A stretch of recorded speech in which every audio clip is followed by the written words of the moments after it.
Hey guys, well, we made it through another year, and I'm happy to say that 2017 was a good year for horror movies. I'm happy about that. I'm sure tons of other horror fans are happy about that too. So, as a little tradition, I always do a best horror movies of the year video. So, these, of course, are my picks for the best horror movies of 2017. And I'm gonna say, despite that this was a good year for horror movies, that's not to say that every single horror movie out there this year was good.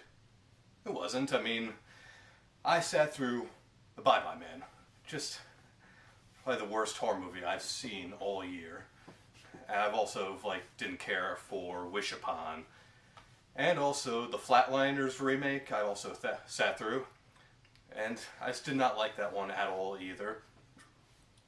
And the funny thing is, I wasn't really sure if I should even mention the Flatliners remake on this video because I'm not really too sure if it was supposed to be a horror movie or a sci-fi movie. The whole genre for that one was all over the place.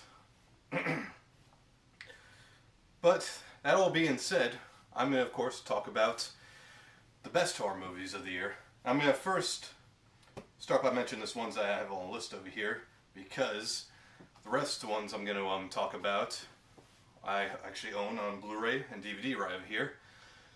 So I'm going to start with my list since I don't own these ones on DVD yet because they haven't come out on DVD or Blu-ray yet. That would also be Gerald's Game, which I saw on Netflix. That was a pretty good Stephen King adaptation directed by Mike Flanagan, who directed Oculus and Ouija Origin of Evil and Hush. All good movies. So, happy to say that he's actually continuing his good movie streak. So, Gerald's Game was a pretty good horror thriller. Basically, this lady and her husband just go out to their house, and this one day he handcuffs her to have a little makeout session, but then he has a heart attack, and now she's basically trapped, and the handcuffs are there. The key is far away from her, so she can't unlock them. And so it basically becomes a whole survival game for her. As well as also a psychological thriller as well, because then she also starts having flashbacks from when she was a kid. So I like that whole mix of thriller, and, survival and psychological thriller. So it was very good. Another one is Happy Death Day. It's this one was just a very, very fun horror movie. One that just didn't take itself seriously, basically being a horror version of Groundhog's Day, which they actually mentioned. And I just really liked, the main girl was pretty funny. I also just liked all the times where she's trying to figure out who's her killer, and you will never really guess until the very end. I mean, it looks like it's all gonna end very good for her, but who knows? Another one is Jigsaw, which is the newest installment in the Saw series.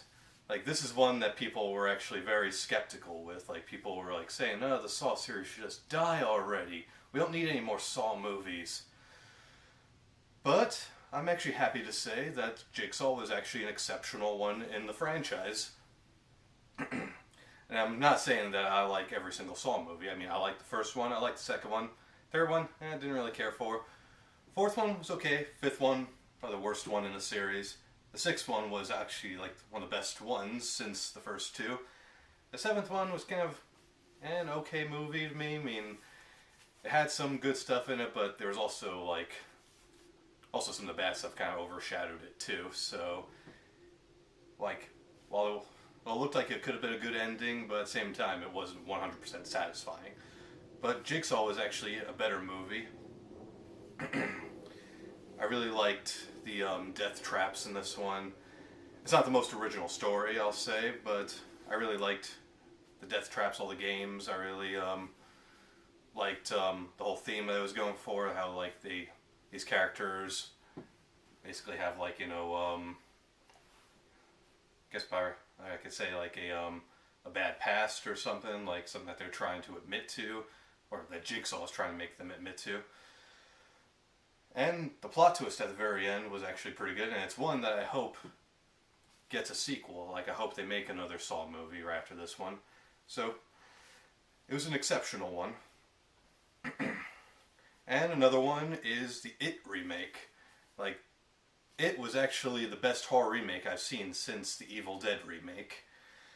Mainly because, like, after the Evil Dead remake, there was just the Poltergeist remake, which personally I didn't mind, but I know a lot of people hated it. And, dare I say it, there was also the Cabin Fever remake, which is a movie that just all out pissed me off.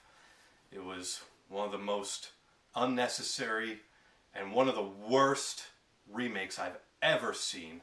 It gave the Psycho remake a run for its money. That's how bad it was. But It, though, was one of the best horror remakes I've seen in a long time. I mean, I think all the kids were very good.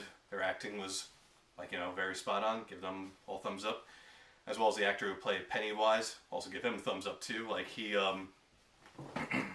did his own Pennywise and did not copy Tim Curry's Pennywise from the original It. Like, like, there was times I was thinking maybe I was going to think of Tim Curry, but I actually did not think of Tim Curry at all when I saw his adaptation of Pennywise. Like, I didn't see anyone of Tim Curry in there. Of course, there was actually a nod to Tim Curry, like an Easter egg to Tim Curry, but that's really it. From what I heard, this one actually is closer to the book, which I do not know for sure because I never read the book.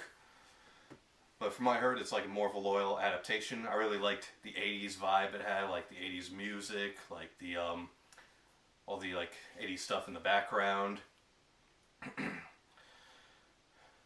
The special effects were also very good. So the...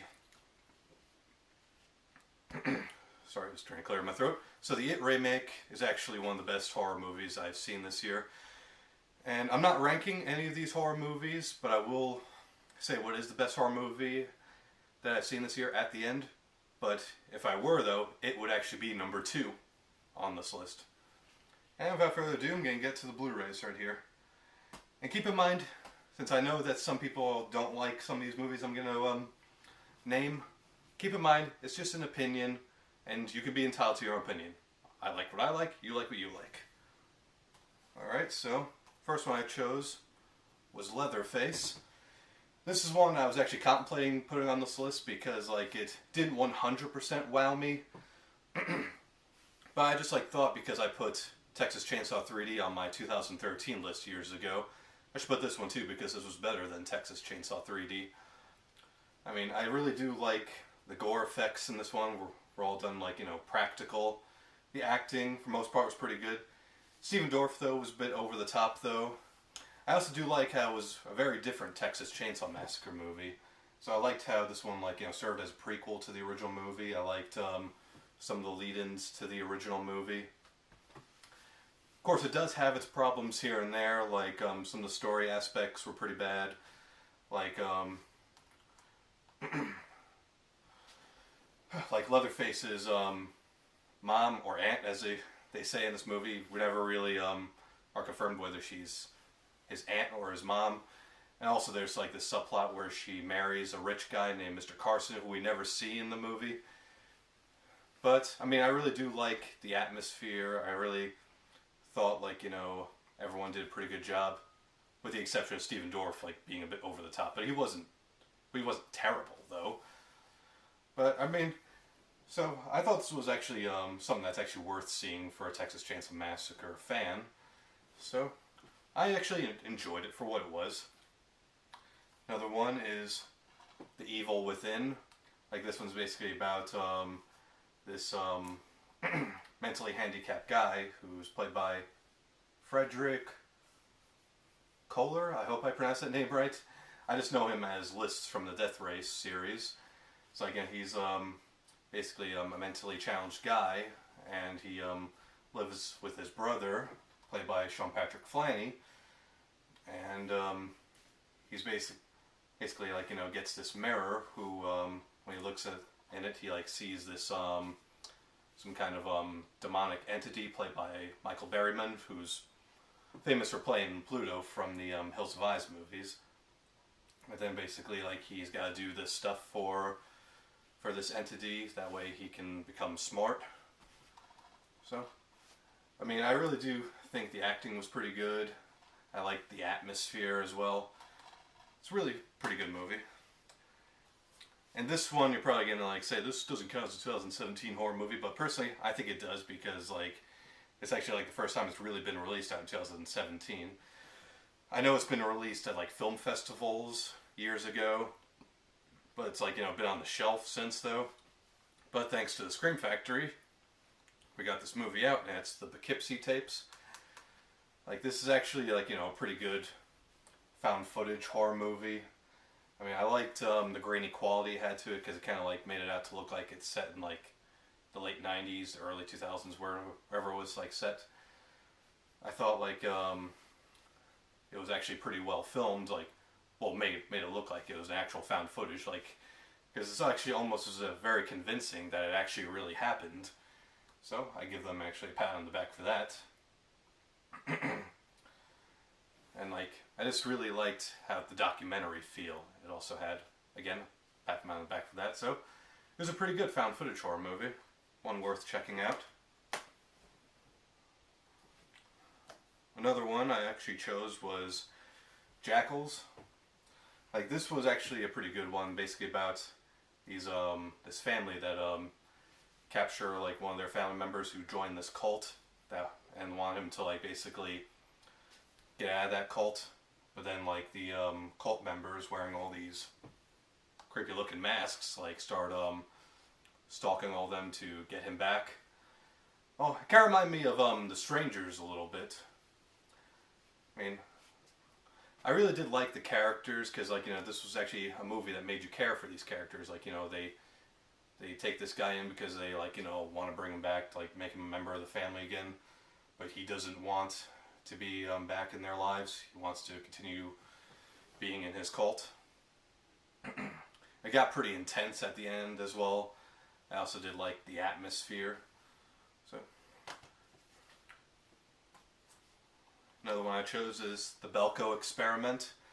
Like this one, you're probably gonna like say, this one wasn't really that good, but well, to be fair though, it did lack a bit of story because like here's what this movie's about.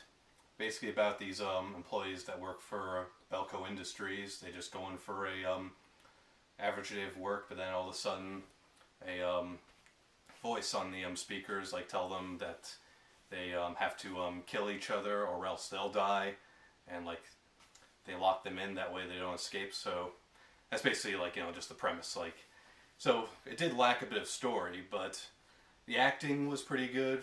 The gore effects were pretty good. The action towards the end was also pretty good. Like it got very intense at the end. So I did enjoy it. Another one is A Dark Song, which could get some pretty mixed responses because like this was a pretty slow-paced horror movie. Like there was just like a ton of talking, a ton of like just looking around, dark rooms. But I mean, I liked it because like it's about this lady who lost her son, and she's meets this guy who like works in like the paranormal, like trying to speak to her son from beyond the grave. And so like they trap each other in this room. I mean, not room, sorry. This big house, and they have to like perform all these rituals to for her to talk to her son again. So like it was a movie that made you care for the main character. The acting was pretty good. I did like the tension between the two characters as well. Like maybe you're thinking maybe he's not trying to help her, he's trying to scam her. So I did like the tension. Like like you're thinking, are they going to turn on each other? Are they going to trust each other? So it was pretty good. Another one I chose is Better Watch Out. Basically a Christmas horror movie that came out this year. Basically about like this girl who's babysitting this kid, but then all of a sudden like some stuff happened, like these home invaders start stalking them, and they have to like try to survive, but then all of a sudden the tables turn, and it's not what you think. And I'm not going to really go into it that much because, as I said, it's not what you think it is. It's got to be like seen to be believed. It had some pretty good acting. The gore effects were pretty good, even though they weren't shown that much. Like, it was a bit tamed, because I guess maybe they just wanted you to, like, want it to be in your head, just not see it. Or it could have been budget reasons as well. Virginia Madsen from from the first Candyman was in this as well, for a small part though. Another one I chose is actually another found footage horror movie, is Phoenix Forgotten. This one actually surprised me because I didn't really see too much advertisement for it, and I was like thinking, it's probably could be a hit or miss. I mean, probably a miss more like, but surprisingly it was actually a pretty good movie. Basically it's about this girl whose brother like went missing, never found years ago, and then like she's looking through like all his old tapes basically trying to figure out what happened to him, all leading up to a pretty wild ending, which I'm not going to spoil. This is actually another movie you gotta see to believe. It's a pretty good found footage movie. I really did like how like the footage looked all grainy, trying to look like it's from the 90s. So yeah, this was actually a very good movie. Good acting, shot very well for a found footage movie. Another one I chose is The Devil's Candy. Like, this was actually like, you know, basically this movie about this guy who has to kidnap these kids and kill them, because that's what basically he's like saying, that he's like serving Satan. That's basically the devil's candy is like these kids that he kills. I did like the music, like this heavy metal music. I liked the cinematography. It was shot very well. The acting was also very good. This is actually one that's worth checking out. And this one is one that's gotten like mixed responses. Got good reviews by critics, but audiences though were like, you know, very mixed. Some liked it, some hated it. But personally I did like it. It's it comes at night. Of course, I remember when I saw Chris Stuckman's review of this movie. He was like saying that, like, you know, the trailers, the posters made it out to look like it was a monster in the woods, as well as also the title as well. And I have to agree with him. I mean, I actually thought it was some kind of a monster out in the woods, but it wasn't though. It was actually a virus. So it's like, you know, these people like struggling to survive against this virus that kills them. When I saw this movie, I was actually saying this is what the Cabin Fever remake should have been, because I know when they made the Cabin Fever remake, they were trying to make it into a serious horror movie and not a dark comedy like the original movie. Like, this is the Cabin Fever remake done right.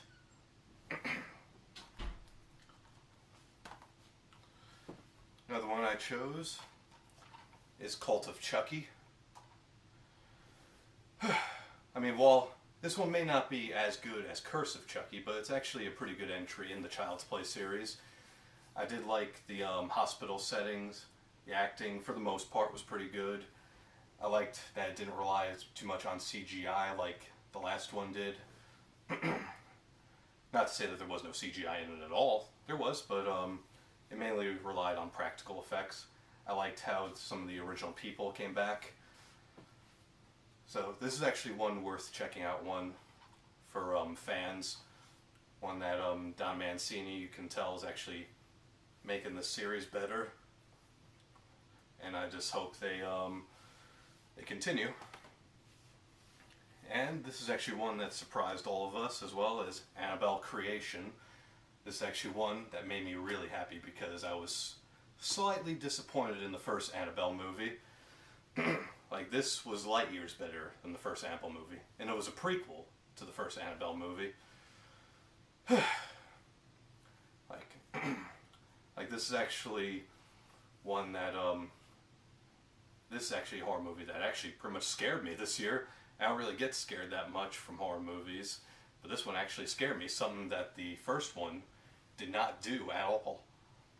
So, I give it credit for that. I mean, had some very good atmosphere, very good scares, good acting, good lead-ins to the first Annabelle. One overall, that's a good movie. And another one is The Void. Like basically it's about these these characters that take this guy to this hospital, but then all of a sudden the some kind of like supernatural stuff that happens at that hospital, like they start turning into like these tentacle like creatures. I mean, and like there's some like interdimensional travel in this one. I really do like how the creature effects were done like practical, no CGI. Not to say that there was no CGI in it, there was, but I really liked how it relied on practical effects. Made me think of The Thing or The Fly.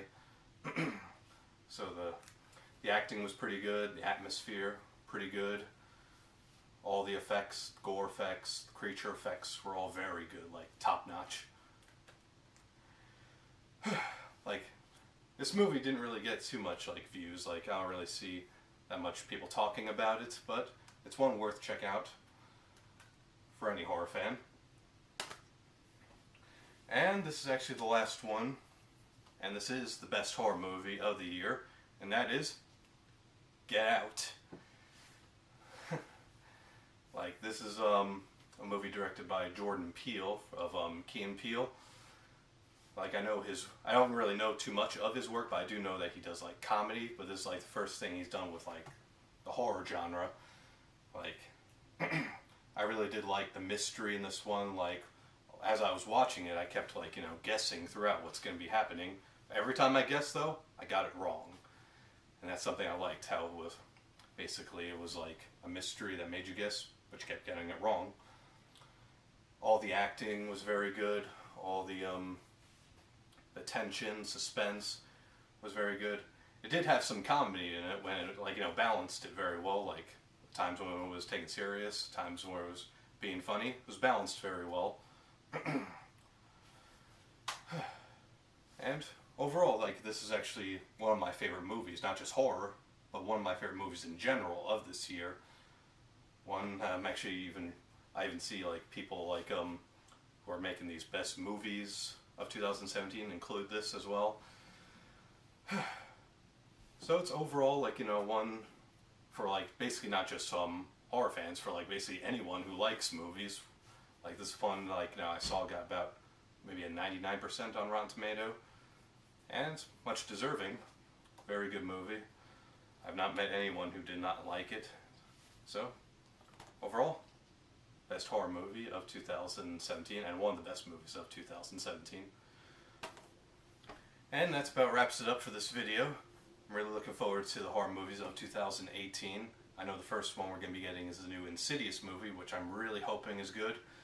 But believe it or not, the #1 horror movie I'm looking forward to in 2018 is the new Halloween movie. Alright, see you later.